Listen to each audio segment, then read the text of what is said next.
देखो, अगर गलती हो जाती है तो मेरे से, अगर अच्छाई है तो मेरे गुरुदेव की। ये उपासक सच्चे मार्ग में जो चलता है उसके हृदय की ये गति होती है। गुण तुम्हार समुझे निज दोषा, अगर गलती हो गई तो मेरा अपराध है, अगर अच्छाई बन गई तो मेरे गुरुदेव भगवान, मेरे इष्ट देव की कृपा।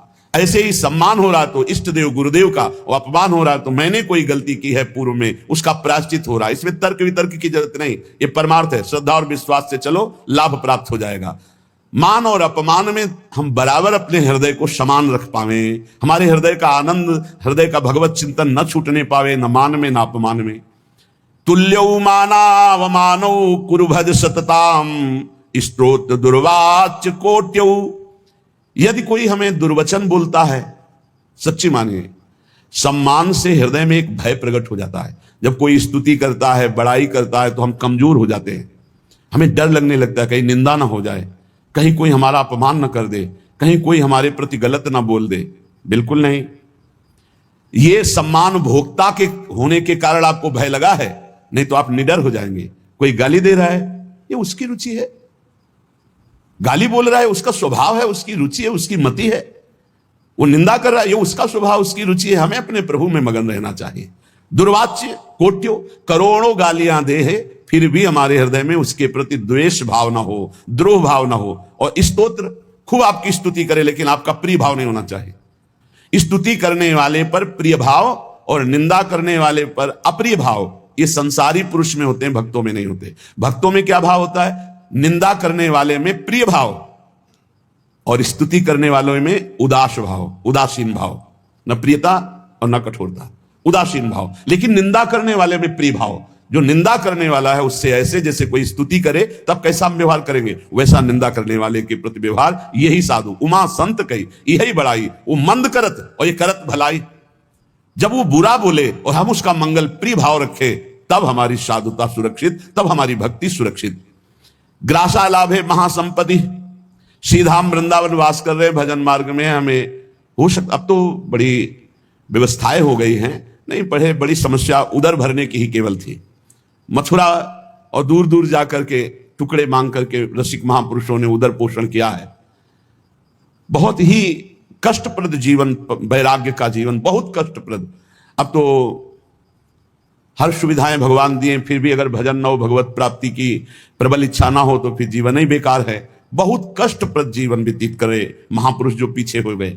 बड़े बड़े मच्छर, क्योंकि खूब लताएं थी, सांप बिछे, खाने पीने की व्यवस्था नहीं, कोई रहने की व्यवस्था नहीं। आज इस वृक्ष के नीचे, कल उस वृक्ष के नीचे भारी कष्ट सहते हुए प्रियालाल के लिए हर समय तड़पते रहते, रोते रहते। तो आज तो हमें भगवान ने बहुत सुविधा दे दी, ना भूख का चिंतन करने की, ना वास की चिंतन की, ना वस्त्र के चिंतन की, ना औषधि के चिंतन, सब व्यवस्था प्रभु की। अब अगर भजन ना हुआ, भगवत चिंतन ना हुआ, तो फिर धिक्कार है जीवन को। प्रभु ने सब जो चिंतन करने के अवसर थे सब वो बंद कर दिए। आपको अपने वस्त्र का चिंतन करने की जरूरत नहीं कि कैसे तन ढकें, आपको पेट भरने का कैसे पेट भरें, आप कहां वास करें इसका भी, आपकी औषधि कैसे, इसका भी कोई चिंतन करने की गुंजाइश नहीं। अब तो अनन्य चिंतयन्तो माम, अब अनन्य चिंतन करो, क्योंकि वो योगक्षेम का वाहन स्वयं कर रहे। तो कह रहे ग्रासा लाभ है, यदि एक कौरा अन्न मिल जाए 24 घंटे में तो उतने में ही प्राण पोषण हो जाएगा, और रात दिन भजन करो। श्रीपाद प्रबोधानंद जी कह रहे हैं कैसे वृंदावन वास करो? अपने को सबसे नीचाति नीच मानकर, दूसरों को सम्मान बढ़ाई देते हुए, अपना जब अपमान हो या सम्मान हो दोनों में समान भाव रखें। और कोई हमें गाली दे या स्तुति, हम उससे अपने हृदय को बचाए, और एक कौरा भी अन्न मिल जाए तो उससे प्राण पोषण कर ले। और द्वित सुहृद तुल्य भाव, बहुत बढ़िया बात है।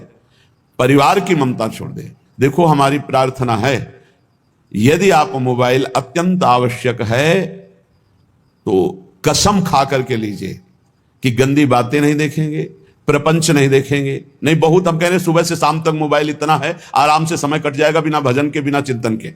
देखते रहो, इतनी रीलें, इतने सब प्रपंच भरे, और प्रायः चूक हो रही है। दिव्य समय को व्यर्थ किया जा रहा है इन बातों से। बैठे बैठे जो बस मोबाइल में लगे हैं, मोबाइल में ऐसे अंगुली ऐसे करते रहते हैं, वो गया फिर दूसरा फिर तीसरा, क्या मिलेगा आपको? आपका समय नष्ट हो रहा है। अच्छा, घर परिवार से जब वैरागी हो गए हो तो बात क्यों करते हो? क्या जरूरत है? अरे भगवान को समर्पित कर दिया, वो देखें। या तो वैरागी न बनो, जाओ कपड़ा लत्ता पहनकर घर में मेहनत करो, माता पिता की सेवा करो, परिवार का सेवन भगवत भाव से करके, भजन करके, भक्ति के द्वारा भगवान को प्राप्त करो। दो मार्ग हैं, एक निवृत्ति और एक प्रवृत्ति। अब मार्ग तो रखे और निवृत्ति का कार्य कर रहे सब प्रवृत्ति के, तो कैसे बात बनेगी? अपने मार्ग में चलो। अगर घर से प्रवृत्ति मार्ग से निकल पड़े हो, निवृत्ति मार्ग में आ गए हो घर की स्वीकृति लेकर के, तो फिर अब चाहे मर जाए कोई, अब दोबारा उसकी स्मृति नहीं और वहां जाना नहीं। ये नियम लो, परमार्थ के नियम हैं। रात दिन अगर परिवार से बात, रिश्ते नातेदारों से बात करोगे मोबाइल रख करके, तो और किसी की हानि नहीं कर रहे, आप अपनी हानि कर रहे हैं। निवृत्ति परक जो आपका जीवन है। और बहुत सावधान। हमें लगता है कि अगर सुनने के लिए तो और यंत्र ले लो, सत्संग भर लो। एक चिप में 300 घंटे के सत्संग हैं, 300 घंटा सत्संग। हमें लगता है कि अगर एक सत्संग 1 घंटा का रोज सुनो तो 365 दिन साल में होते, तो 1 साल 1 चिप चलेगी। सुनने वाला रख लो। और अगर आपका बहुत ऐसा है कि आप कोई अलग रहते हैं, आपको सिलेंडर इन सब की जरूरत है, तो एक 2000 वाला मोबाइल रख लो। ये टच वाला क्यों रखते हो? इसी में सारे जहर हैं। छोटे वाले में तो हमें लगता है कुछ दिखाई नहीं देता, उसमें चित्र तो आते नहीं। ऐसा करना चाहिए साधक को। ये जिनकी बहुत बड़ी बड़ी सेवाएं हैं वो बात अलग है। नहीं, हमारी प्रार्थना है बाहरी भी साधकों से, अपने यहाँ तो जिनको सेवा है उन्हीं के पास मोबाइल है, अन्यथा नहीं है। बाहरी साधकों, ये मोबाइल बहुत जहर है। भगवत प्राप्ति के बाधा के लिए कलयुग ने बड़ी भारी रचना रच दी है। और अगर नियम संयम से प्रयोग करो तो बड़ा सहयोगी है। सत्संग सुन लो आप इससे, मोबाइल से। कोई विपत्ति वाली बात है तो आप सूचना दे सकते हो। बहुत तरह से बचाव पक्ष इसमें है, लेकिन फसाव पक्ष बहुत ज्यादा है। फसाव पक्ष से जिनकी बचने की सामर्थ्य वही मोबाइल रखे।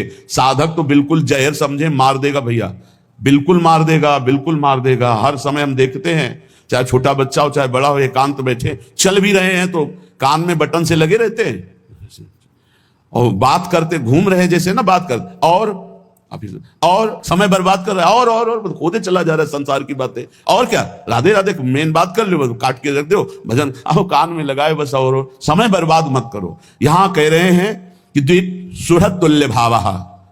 अगर तुमसे कोई शत्रुता का भाव करता है तो तुम भगवत भाव करो, और अगर कोई प्रीता का भाव करता है तो भगवत भाव करके राग रहित रहने के लिए उससे ज्यादा प्रियता मत करो। ये भगवत मार्ग है। घर परिवार वालों से तो प्रभु यदि निवृत्ति मार्ग में हो तो भूल जाओ कि तुम कहां पैदा हुए थे। इसलिए उपासक बहुत सावधान, हमारी बात मान लेना। यदि निवृत्ति मार्ग में चले हो तो परिवार से संबंध छोड़ दो, पैसे का बल छोड़ दो, किसी से दोस्ती मत करो, शत्रुता तो किसी से भूल के मत करो। तो एकमात्र भगवान का भरोसा, सब व्यवस्था हो जाएगी। सब व्यवस्था मान लीजिए, सब व्यवस्था हो जाएगी। विश्वास कीजिए, हमारी बात पर विश्वास कर लीजिए। किसी का सहयोग, और विरक्त होकर घर से लेके खाना है तो जहर खाना है। जहर का मतलब समझते हो? जैसे जहर खाते हो हमें मार देता है, ऐसे ही हमारे वैराग्य को मार देगा। पूज्य श्री रघुनाथ दास गोस्वामी जी को उनके पिता बहुत बड़े आदमी थे, मजूमदार, खूब धन वैभव। जब देखा कि बेटा जगन्नाथपुरी में वैराग्य, तो यहां से हलवाई, सामग्री, रुपया, पैसा सब भेजा। 2-4 दिन श्री पूज्य रघुनाथ दास गोस्वामी जी ने महाप्रभु चैतन्य देव को भोग पाया। फिर विचार किया, जब मैं वैराग्य के मार्ग में हूं तो पिता के द्वारा दी हुई वस्तु और संपत्ति का भोग नहीं। जाकर जगन्नाथ जी के द्वार पर सिंह पौर पर खड़े हो जाते, जो भिक्षुकों को प्रसाद बंटता वो प्रसाद लेकर बस एकांत भजन करते। कुछ दिन बाद वो भी छोड़ दिया था, एक क्षेत्र से ले आते। कुछ दिन बाद वो भी छोड़ दिया। जो प्रसाद गायों को डाल दिया जाता, गायें छक जाती, ना पाती, वो रात्रि में बीन के लाते और धोकर उससे उदर पोषण करके खूब भजन में रहते। हमें महापुरुषों के चरित्रों से पता चलता है कि विरक्त को अपने परिवार के दिए हुए धन के द्वारा अपना भरण पोषण नहीं करना चाहिए। बैरागी को भगवत आश्रित रहना चाहिए। अब दूसरा पक्ष, ये श्रीधाम वृंदावन है। अब समय वो रह नहीं गया कि आपको, अगर हम सब भिक्षा मांगने निकले तो 400-500 जिस गांव में जाएंगे दरवाजे बंद हो जाएंगे कि भैया रोज कौन 500 रोटी दे। अच्छा, कितनी व्यवस्था कोई करे, तो भगवान ने व्यवस्था कर दी है। अब जिनके पूरे परिवार विरक्त हैं, पत्नी, पुत्र, बेटा, बेटी सब, अब वो अपने संपत्ति को लेकर वृंदावन आए, अपना मकान खरीदे, अपना खा पी रहे, भजन कर रहे, बढ़िया है। वो भी एक पद्धति, क्योंकि वो धामवासी है, पूरा का पूरा गृहस्थी से पूरा का पूरा परिवार भजन मार्ग में, तो उनके लिए फिर ये विधान है कि वो अपने द्वारा जो कमाई हुई संपत्ति है उसी से अपने परिवार का पोषण करते हुए और भजन में तन्मय है। लेकिन जो नौजवान हैं, गृहस्थी में प्रवेश नहीं हुए और घर छोड़कर सीधा वृंदावन या भगवत मार्ग स्वीकार, भूलकर भी परिवार का पैसा तो स्वीकार करे। समझ रहे हो, हमने दो भाव यहां प्रकट किए। जो एक गृहस्थी पूरा का पूरा परिवार विरक्त होकर रह रहा है, वो अपनी कमाई के द्वारा मकान खरीदा, वास की व्यवस्था, भोजन की व्यवस्था, पूरा परिवार भजन में लगा है, प्रणाम है, अच्छा है, चलो, धाम के कारण, धाम के कारण। और जो गृहस्थी में नहीं गए और विरक्त होकर, उनको परिवार का दाना नहीं खाना चाहिए। मांगो, भगवद आश्रित रहो आकाश वृत्ति से, या जैसे तुम्हारा जीवन केवल भगवद आश्रित रहो, अपने सुहृद जनों के द्वारा दी हुई सुविधाएं स्वीकार करने से भगवद आश्रय में बाधा पड़ जाती है। विरक्त होकर के द्विज सुहृद तुल्य भाव, शत्रु में मित्र में समान भाव, परिवार वालों से दूरी बना करके, दोनों भाव बता दिए, उसमें प्रश्न करने की जरूरत नहीं कि आप हमसे फिर कहने लगे कि अब हम तो आपकी उस आज्ञा का पालन कर रहे हैं कि अब तो परिवार का नहीं, आपका पूरा परिवार विरक्त है, तो जो माता पिता ने संपत्ति कमाई उससे जो भरण पोषण उससे कीजिए और बिल्कुल एकांत सेवन करते हुए भजन कीजिए। लेकिन जिन्होंने ब्याह नहीं किया, गृहस्थी में नहीं गए, विरक्त भाव में आए, उनके लिए बिल्कुल सख्त शासन, एक पैसे कभी परिवार से नहीं, कभी नहीं, कोई संबंध परिवार से नहीं, तो आपके परिवार का भी कल्याण हो जाएगा, क्योंकि आप निवृत्ति मार्ग के पथिक है। कांतत्वन्मात्र संच्छादित विकृततम स्त्री मया मेध्य पिंडम थुत्कुर्वार्थान अनर्थान विमर्श श्रुत सुहृदान धवान विद्धिबंधान कष्टम मिष्टान्न पानादि सुभज वसनाद्युज्ज्वलत्वे त्रपेथाः सर्वेषां शिष्य भृत्यादि वदति विनतोध्यासस्व वृंदावनम भोः। यदि आपको वृंदावन वास मिल गया है तो अब जो है काम आदि भोगों पर शासन वृत्ति राखिए। वनवास कर रहे हो, सावधान हो जाओ। श्रीपाद करे कांतत्वं मात्र संच्छादित विकृततम स्त्री मया मेध्य पिंडम। ये जो स्त्री पुरुष शरीर है, ये मांस आदि से बने हुए हैं, इसमें कोई सुख कहीं नहीं है। ये केवल भ्रमात्मक कामादि दोष उत्पन्न होने के कारण परस्पर आकर्षण, और ऐसा लगता है ये सुख है। श्रीपाद कह रहे हैं इस अपवित्र देह से घृणा कर लो अपने, कहीं सुख नहीं। कैसा भगवान का विचित्र खेल बना हुआ है कि परस्पर आकर्षण है, आकर्षण कहां स्थानों में है वो सब देख रहे हो। श्रीपाद कह रहे यदि वृंदावन वास मिला है तो थोड़ा विचार करके इस कामादि दोष से रहित हो गए, तभी तो प्रेम प्रकाशित होगा। जहां काम होता है वहां प्रेम नहीं, जहां प्रेम होता है वहां काम नहीं। अर्था अनर्थान, रुपया पैसा के लिए व्याकुल हो जाना, व्यवस्था में चित्तवृत्ति जोड़ देना, प्रिया प्रीतम से चिंतन हटा देना है बहुत बड़ा अनर्थान, ये नाश का कारण बनता है।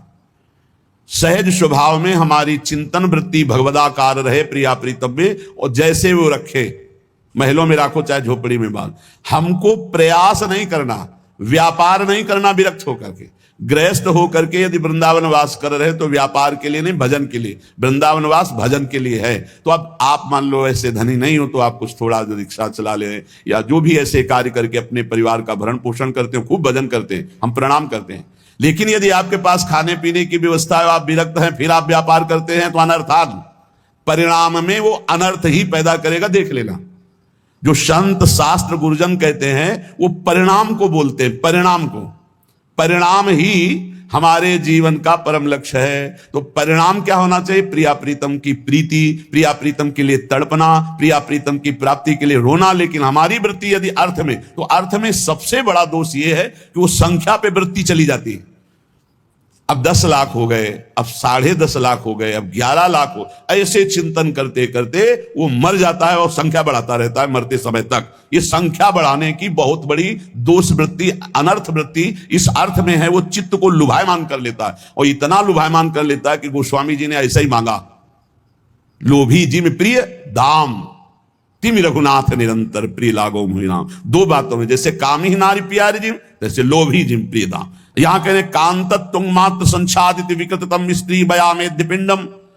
तुम्हारे शरीर या अन्य शरीर की तरफ जो आकर्षण है कुछ नहीं है, चमड़ी चिकनी और गंदगी भरी हुई है। काहे को व्यर्थ में अपने जीवन को वृंदावन में अपवित्र करते हो, नष्ट कर रहे हो। दूसरा धन, धन के लिए प्रयास, गृहस्थी में हो तो उचित प्रयास कर लो, अगर विरक्त हो तो जितना है उससे काम चला लो। मरना है, प्रिया प्रीतम के पास जाना है, और भगवान सबका भरण पोषण करते हैं। विश्वास करो, वृंदावन जब आए थे तो ना एक व्यक्ति का परिचय था, ना एक वस्तु पास थी, परम विरक्त संन्यास वेश। जब श्री जी ने स्वीकार किया और व्यवस्था की जरूरत थी, देखो आप सब बैठे हो, कभी किसी से गुरु कृपा से मांगने वाली बात ही नहीं, अपने आप वो सब व्यवस्था करती। तो भगवत व्यवस्था में अपना कोई अहम नहीं रहता। जैसे कभी एको बार इस स्मृति में नहीं आया होगा कि मेरी राधा के लिए कुछ, कभी नहीं, नहीं, श्री जी का विधान चल रहा है, मेरा तो कहीं कुछ नहीं है। अब जब शरीर छूटेगा तो ये थोड़ी ध्यान आएगा कि इसकी कौन देख रेख करे, क्योंकि हमने देख रेख किया ही नहीं, हमने बनाया ही नहीं, हमारा है ही नहीं। राधा राधा राधा, हमारी तो श्री जी हैं और श्री जी का चिंतन हो रहा है। अब श्री जी जो व्यवस्था की, उनकी व्यवस्था है, उन्हीं की व्यवस्था, उन्हीं को समर्पित। ये धन की जो बढ़ोतरी करने की भावना विरक्त होकर होती है, ये अनर्थ पैदा कर देगी आखिरी में। अरे अब तो गुजारा करो, केवल जिस पर तुम्हारा ममत्व होगा वही आखिरी चिंतन होगा, ममत्व का विषय श्री जी हो। देखो, जब कोई आवश्यकता होती है उसकी व्यवस्था श्री जी से होती है ना, बड़ा हृदय में शीतलता रहती है। देखो कितना स्वामी जी देख रहे कि अगर आवश्यकता है, हमने देख रहे, एक एक बात को देख रहे। बिछाने वाले की आवश्यकता है कालीन की, तो 2 ही 4 दिन में कोई आ जाएगा, वो अपने आप कालीन आकर के कटवा करके रख जाएगा, बिना कहे बिना मांगे। और उसे पूछो, बोले 2-3 दिन से चिंतन चल रहा था कि क्या सेवा, क्या सेवा। हमारे मन में आया कि ये सेवा तो स्वीकार ही कर लेंगे और हम ये ले, तब ये लोग कहते हैं इतनी बड़ी कालीन आई। हम कहा हाँ, बिछाने के लिए सत्संगियों के श्री जी अपने आप जो विश्वास, तब आपको पता चलेगा श्री जी की जिम्मेवारी है योगक्षेमम वहाम्यहम, तो वो देखो कर रहे। तुम्हारी जिम्मेवारी है अनन्य चिंतन तो बाम, तुम अनन्य चिंतन श्री जी का करो, वो तुम्हारी सब व्यवस्था को देख रहे, निवृत्ति परक। और जो गृहस्थी में है तो उचित कर्मों का धर्मानुष्ठान करते हुए अपने जीवन यात्रा को पूरी करें। जो अर्थ है वो अनर्थ का स्वरूप है, अनर्थ का स्वरूप। यदि वो भगवद आश्रित होकर जिए, अर्थ के आश्रित नहीं, अर्थ आश्रित हो गए तो अनर्थ पैदा कर देगा। अभी बातें केवल जीवन में उतार ले तो भगवत प्राप्ति बिल्कुल नजदीक है। सुत सुहृदान धवान विद्धि बंधान, ये स्त्री पुत्र आदि का राग अंधा कर देता है, अज्ञान अंधकार में बांध देता है। बहुत विचित्र है, भगवान कृपा करे। इसीलिए कहा है गृह कारज नाना जंजाला, तेति दुर्गम शैल विशाला, ये शरावत अति कठिनाई, राम कृपा बिनु आए न जाई। बिना भगवान की कृपा के न संत समागम मिलता है, न भजन मिलता है। ऐसे लोग फंसे हुए हैं, बस वही लड़का बच्चा परिवार, उनको यही लगता है बस यही जीवन है, यही सब कुछ है। पहली बार मानो सृष्टि में जन्मे, उनको ऐसा लग रहा है। हाँ, जरा सा शरीर में कुछ हो जाए हाहाकार मच गया। लड़का के कुछ हो जाए तो लड़का भी परेशान, पिता भी परेशान, पूरा परिवार परेशान। अरे थोड़ा धैर्य पूर्वक सोचो, तुम जन्मे किस देश में हो? इसका नाम है मृत्यु देश, मृत्यु लोक। कोई न कोई कारण बनेगा, कोई न कोई मरेगा, कोई न कोई जाएगा, कोई न कोई आएगा। ये आना जाना इस देश में लगा हुआ है। इसलिए भाई, यहां कमाने आए हो, कमा लो। कौन सा धन? अविनाशी धन, भगवत नाम, भगवत रूप, भगवत लीला, भगवत धाम। कह रहे हैं कि जो स्त्री पुत्र सुहृद आदि में आसक्त चित्त हैं, अंधे हो जाते हैं। इनको मृत्यु का भय नहीं रह जाता। इनको ये नहीं दिखाई दे रहा मैं किस लिए आया था और क्या कर रहा हूं। हम ये नहीं कह रहे कि सब विरक्त हो जाओ, हिम्मत ही नहीं विरक्त होने की। तो कम से कम उनमें भगवत भाव करके नाम जप करते हुए धर्म पूर्वक रहो, तो तुम्हें वही कृपा प्राप्त हो जाएगी। पर नहीं, जो धर्म पूर्वक चलता है वहां सुख होता है, अधर्म में सुख नहीं है। इसलिए कह रहे सुत सुहृद बांधवान विद्धि बंधान, ये बड़ा बंधन है अज्ञान अंधकार का। इसी बंधन से मुक्त होने के लिए तुम्हें मनुष्य शरीर मिला है। कुछ लोग कहते हैं, बड़े प्रश्न करता है, हमें लगता है कि भगवान आकर के सबको समझावें तो भी प्रश्न खत्म नहीं होंगे। प्रश्न करते हैं कि आप कहते हो अन्य योनियों से कोई कर्म होते नहीं, मनुष्य योनि बड़ी दुर्लभ है, तो फिर ये भोगना कौन से कर्म का पड़ता है? आप कहते हो पीछे के कर्मों का भोग रहे हो। बड़ी बुद्धि लगाते हैं, निगेटिव में, पॉजिटिव में नहीं लगाते। भैया कोई पहली बार मनुष्य बने हो? लाखों करोड़ों असंख्यों बार मनुष्य बन चुके हो। भगवान ने आपको हर बार चांस दिया है, लेकिन आप हर बार वही चूक करते हो जो इस बार भी कर रहे हो। इस बार तो होश में हो जाओ। एक एक कर्म का बहुत बड़ा बड़ा दंड मिलता है। यही देख लीजिए, 10 मिनट को कर्म हुआ और उसका फल आजीवन कारावास, 1 लाख रुपया जुर्माना। अब विचार करो, एक कर्म, ऐसे तुमसे लाखों अरबों पाप अपराध हुए। तो अन्य योनियों में भटकते भटकते देखकर फिर हरि कृपा करते, फिर मनुष्य जन्म देते, पर फिर वही चूक कर देता है, फंस जाता है अपने परिवार के राग में, वो पापाचरण करने लगता है। श्रीपाद कह रहे हैं, कष्टम मिष्टान्न पानादि सुभज वसना द्विज्वलत्वे त्रपेथा। यदि तुम्हें अच्छे अच्छे पदार्थ वृंदावन में खाने को मिले तो कष्ट मान करके उनको छोड़ दो, क्योंकि भजन नहीं होने देंगे, अच्छे पदार्थ नहीं होने देंगे, डंडा चलवाएंगे, एक दूसरे की खोपड़ी फुरवाएंगे। जब तुम्हारा अर्थ पे बुद्धि रहेगी, स्वादिष्ट अन्न पे बुद्धि रहेगी, हम आपको सच्ची कहते हैं, जो अर्थ पे बुद्धि रखते हैं विरक्त होकर, वो घर पैसे भेजते हैं। क्योंकि पैसा जब एकत्रित होगा, सुख सामग्री एकत्रित होगी, तो वो घर ले जाने, क्योंकि वही राग है, प्रभु से तो अनुराग है नहीं। और कुछ ऐसे हैं जिनका प्रभु से अनुराग है। तो हमने देखा बिहारी जी के दरवाजे पे बैठ के वो पद गाया करते थे, बड़े सुंदर सुंदर महापुरुषों के, रहीम जी के, रसखान के, बड़े बड़े महापुरुषों। उनको जो पैसा मिलता उससे जीवन यापन करते, जो बचता तो राम जी भाई सत्संग भवन में एक दिन बहुत सुंदर प्रसाद सबको पवाया जा रहा था भक्तों को। तो पूछा कि वो महात्मा जो है सबसे हाथ जोड़ जोड़ के, ये महात्मा, बोले यही तो करवा रहे हैं। भाई तो भिक्षावृत्ति से जीते। बोले जो बच जाता है उससे। ऐसे कुछ ऐसे विरक्त भिक्षुक स्वभाव वाले महापुरुष कि अपना शरीर पोषण किया और से संतों की सेवा में। नहीं तो घर की प्रियता आती है, विरक्त होकर घर पैसे भेजने का मतलब है कुल परिवार का पतन, कुल परिवार का पतन। साधु भाव में आकर के, भगवत भाव में आकर के जो हमको धन मिलता है वो संत सेवा के लिए, भगवत सेवा के लिए। यदि चाचा भतीजा इनको सब ना नरक ही जाना पड़ेगा, पक्की बात समझ लो, दुर्गति पक्की है। इसके लिए हमें एक प्रमाण मिला, भक्तमाली जी महाराज वो पधार चुके, वो बता रहे थे कि स्वप्न में एक बड़े महापुरुष वो अपने भाई को कुछ लाख रुपए दिए थे। वो आके महान थे बहुत बड़ी जगह के, तो उन भाई आए और बोले बेटी का ब्याह इतने लाख रुपया दे दो, बाद में हम ब्याज सहित दे देंगे। तो उन्होंने दे दिया। अब उनको लगा मेरे भाई है क्या देना है, वो 2-4 बार कहे, वो दिया तो नहीं, तब तक उनका शरीर पूरा तो वो प्रेत योनि को प्राप्त हुई। अब और भी जो लीला हुई हो, फिर उन्होंने स्वप्न में आकर भक्तमाली जी से कहा कि हमारा ऐसा ऐसा ऐसा, आप वो पैसा निकलवा कर भाई से और संत भंडारा कर दो तो हमारी मुक्ति हो जाए। ये 1-1 रुपया जो श्री जी के लिए आवे, जो संत सेवा के लिए आवे, जो गौ सेवा के लिए, जहां जिसके लिए आया उसको वहीं खर्चा कर दो तो आपका सेवा बन जाएगी और भगवत मार्ग। तो ये कह रहे हैं कि जो मिष्ठान आदि हैं, अच्छे अच्छे पदार्थ, ये बहुत होश में खाओ पियो। ये कर्जा है, अगर भजन नहीं होगा तो। हाँ पक्का समझ लो कर्जा है, ये बुद्धि खराब कर देगा, भजन नहीं होने देगा। इसलिए श्रीपाद करे कष्टम मिष्टान्न पानादिशु।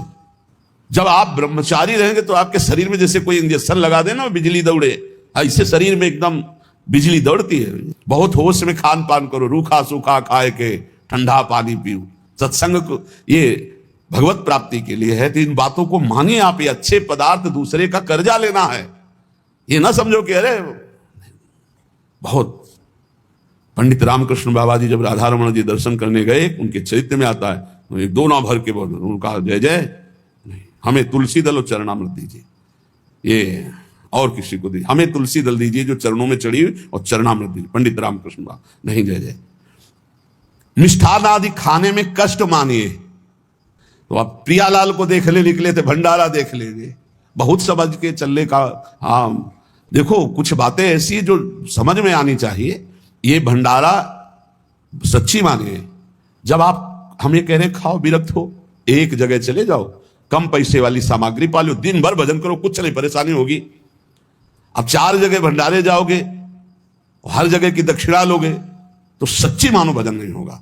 क्यों 4 जगह गए?